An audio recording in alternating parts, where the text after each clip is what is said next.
मुंबई दर्शनच्या धर्तीवरती आता बचत गटाच्या महिला या रत्नागिरी दर्शनच्या बस चालवणार आहेत। जी बस राज्यामध्ये पहिल्यांदाच या बचत गटाच्या महिला चालवणार आहेत। ती बस नेमकी कशी आहे याचा आढावा TV9 च्या टीमने घेतलेला आहे। तुम्ही बघू शकता की हीच ती आलिशान बस आहे की जी मुंबई दर्शनच्या धर्तीवरती रत्नागिरी दर्शन म्हणून चालणार आहे। राज्यात पहिल्यांदाच बचत गटाच्या माध्यमातून या रत्नागिरी दर्शनच्या बस ज्या आहेत त्या चालणार आहेत। रत्नागिरी दर्शन घडवणाऱ्या बस आता महिला बचत गट चालवणार आहेत।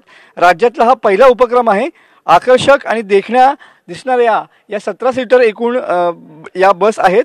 विस्टाडोम टाईपमध्ये अत्याधुनिक बसमधून या पर्यटकांना आता रत्नागिरीचा निसर्ग सौंदर्य देखील पाहता येणार आहे। तुम्ही बघू शकता की आपण सध्या या मिनी बसच्या आतमध्ये आहोत आणि स्टक ग्लास, पुशबॅक सीट, प्रत्येक सीटला AC व्हेंट, चार्जिंग पॉइंट अशा सुविधा या मिनी बसमध्ये देण्यात आलेल्या आहेत आणि याच बस रत्नागिरी दर्शन म्हणून धावणार आहेत। रत्नसिंधू समृद्ध योजनेमधून राज्यातला हा पहिला उपक्रम राबवला जातोय। यामध्ये रत्नागिरीतल्या 2, दापोलीमधल्या 1 आणि संगमेश्वरमधल्या 1 बचत गटाला हा जो मिनी बस आहे ती रत्नागिरी दर्शनसाठी मिळणार आहे। रत्नागिरीतले किंवा जिल्ह्यातले जे खूप प्रसिद्ध पॉईंट आहेत ते या बसच्या माध्यमातून दाखवले जाणार आहेत।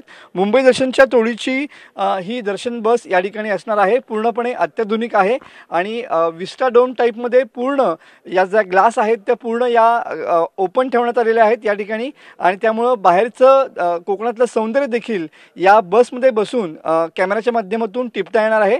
त्यामुळं एक वेगळी आणि अनोखा असा उपक्रम हा रत्नागिरी जिल्ह्यात या ठिकाणी राबवताना पाहायला मिळणार आहे।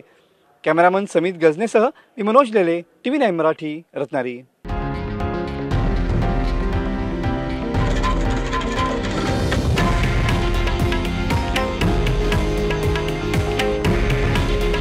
हे आहे देशातील नंबर 1 न्यूज नेटवर्क आणि आपण पाहत आहात TV9 मराठी। काळजी तुमची, हित महाराष्ट्राचं।